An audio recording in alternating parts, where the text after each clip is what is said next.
The leadership discipline most companies ignore until it becomes a problem. Most executives spend significant time discussing strategy. They debate market opportunities. They analyze competitors. They evaluate customer needs. They discuss growth plans, revenue targets, innovation initiatives, and operational priorities. But there is one critical leadership discipline that receives far less attention than it deserves: organizational design. And that is surprising because organizational design is the mechanism through which strategy becomes execution. In other words, a strategy is only as effective as the organizational structure responsible for executing it, which leads to an important leadership question. When was the last time you actually pulled out your organizational design and critically evaluated it? Not the org chart that sits in a PowerPoint presentation. Not the version everyone casually references during planning meetings. The actual design of how the company functions, how work flows, how decisions get made, how accountability is assigned, how resources are allocated, how leaders interact, how priorities move from executive discussions to operational execution. Because the reality is this: most organizations are not operating according to the org chart.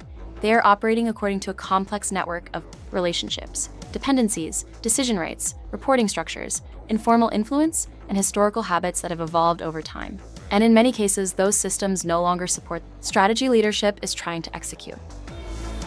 The result is something many organizations experience but struggle to diagnose. Execution slows, decision-making becomes difficult, meetings increase, accountability becomes less clear, cross-functional friction intensifies.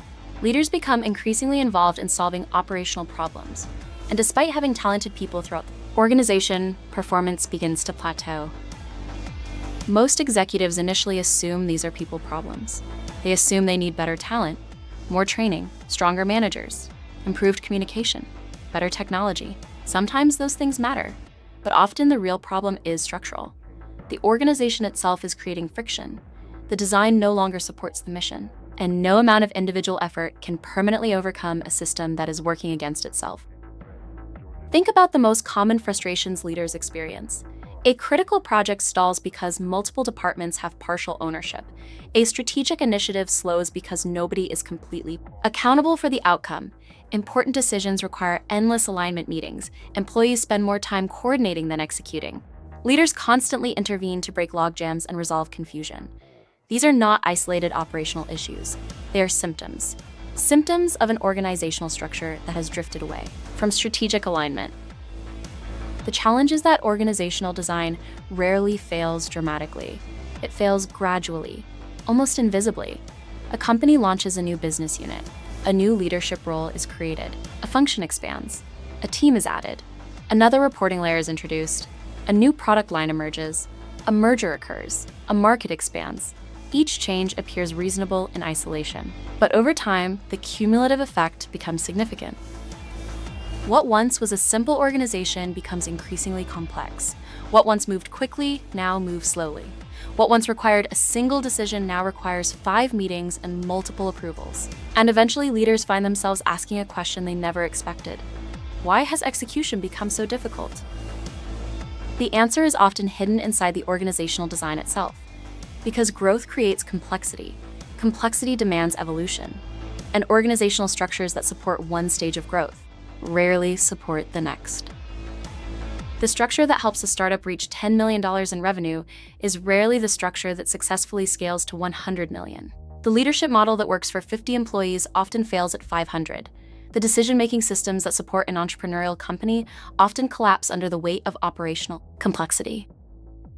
Yet many organizations continue operating with structures designed for a previous version of the business. They attempt to execute future strategies using yesterday's organizational architecture, and eventually the gap becomes impossible to ignore. This is why the most effective leadership teams regularly revisit organizational design. Not every 5 years, not only during a crisis, not after performance declines, but as a normal leadership discipline. Because strong leaders understand something fundamental. Organizational design is not about reporting relationships. It is about creating the conditions necessary for execution. When evaluating organizational design, great leadership teams ask difficult questions. Do we have the right structure to support our strategic priorities? Are decision rights clearly understood throughout the organization? Is accountability concentrated or diffused? Are leaders focused on creating value or coordinating activity? Do reporting relationships make sense? Do our functional boundaries help execution or hinder it? Are we solving today's challenges or preparing for tomorrow's opportunities?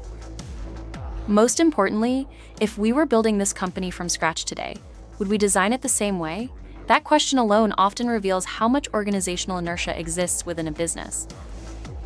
Because many structures survive not because they create value, but because they have always existed. Yet history is not a strategy, and tradition is not a justification for complexity. The organizations that consistently outperform their competitors understand that structure creates behavior. The way a company is designed determines how people collaborate, how quickly information moves, how effectively resources are deployed, how decisions are made, how leaders lead, how teams perform, and ultimately how customers experience the organization. In that sense, organizational design is not merely an internal management issue. It is a competitive advantage, or a competitive disadvantage. The choice belongs to leadership. This is why organizational design should never be delegated entirely to human resources, organizational development, or administrative planning functions. Those functions play an important role. But organizational design is fundamentally a leadership responsibility, because leadership owns strategy. Leadership owns execution, and organizational design sits directly between the two. The best executives understand that their responsibility is not simply to lead people. Their responsibility is to design systems that enable people to perform at their highest level. That means continuously evaluating whether the current structure is accelerating performance or slowing it, whether accountability is clear or confused, whether authority is appropriately distributed or excessively centralized, whether leaders are positioned to create value or merely manage complexity. At its core, organizational design is about creating clarity. Clarity of ownership, clarity of accountability, clarity of authority, clarity of responsibility, and clarity creates speed. Speed creates execution. Execution creates results. Which brings us back to the original question. When was the last time you pulled out your organizational design and honestly evaluated whether it still works? Not whether it worked last year, not whether it supported the previous stage of growth, not whether it made sense when the company was smaller, whether it works today, and whether it will support where the organization needs to be tomorrow. Because strategy may determine where a company wants to go, but organizational design determines whether it can get there. In an increasingly complex business environment, the organizations that thrive will not necessarily be the ones with the best ideas. They will be the ones with the structures capable of turning those ideas into consistent execution at scale.